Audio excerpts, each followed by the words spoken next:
ఏదో డీప్గా థింక్ చేస్తున్నట్టున్నా. అదేం లేదు సార్. అవును, అర్జెంట్ మీటింగ్ అని నన్ను ఇంటి దగ్గర డ్రాప్ చేసి వెళ్ళారు కదా.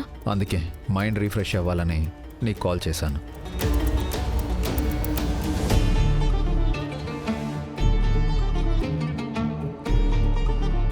సరే సార్.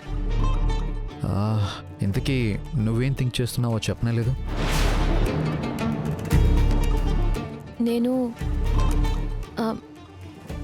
నేను కూడా మీ గురించి ఆలోచిస్తున్నాను సార్.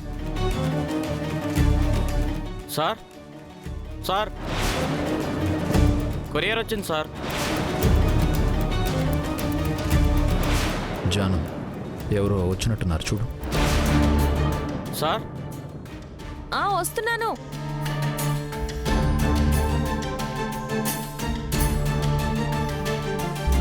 మేడం కొరియర్ ఇదిగోండి, ఇక్కడ సైన్ చేయండి మేడం.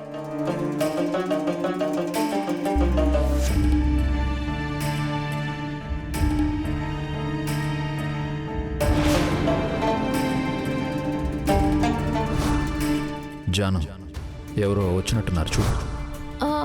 అవును సార్, కొరియర్ వచ్చిందని మీకెలా తెలుసు? నాకెలా తెలిసిందంటే అతను కాలింగ్ బెల్ కొట్టాడు కదా, అది వినిపించింది. కొరియర్ వచ్చింది sir. Okay Janu, I'll come early in the evening. Okay, bye.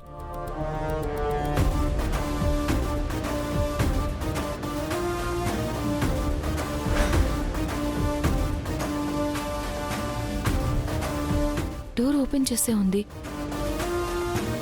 Courier boy calling బెల్లే కొట్టలేదు. అతను పిలిచింది నాకే సరిగ్గా వినిపించలేదు. మరి సార్కి ఎలా వినిపించింది? సంథింగ్.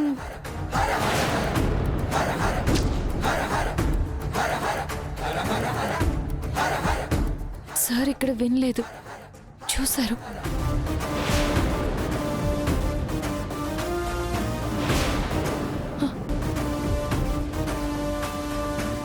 ఎస్, సార్ ఆఫీస్ నుంచి అంతా వాచ్ చేస్తున్నారు. నేను ఇంట్లో ఉన్న ఏ సిచ్యువేషన్లో ఉన్నా ఆయన నన్ను ఎప్పుడూ ప్రతి క్షణం చూస్తూనే ఉన్నారు. ఏదో డీప్గా థింక్ చేస్తున్నట్టున్నా. అందుకే నేను ఇంట్లో కూర్చుని ఆలోచించేది కూడా తనకి తెలిసిపోయింది.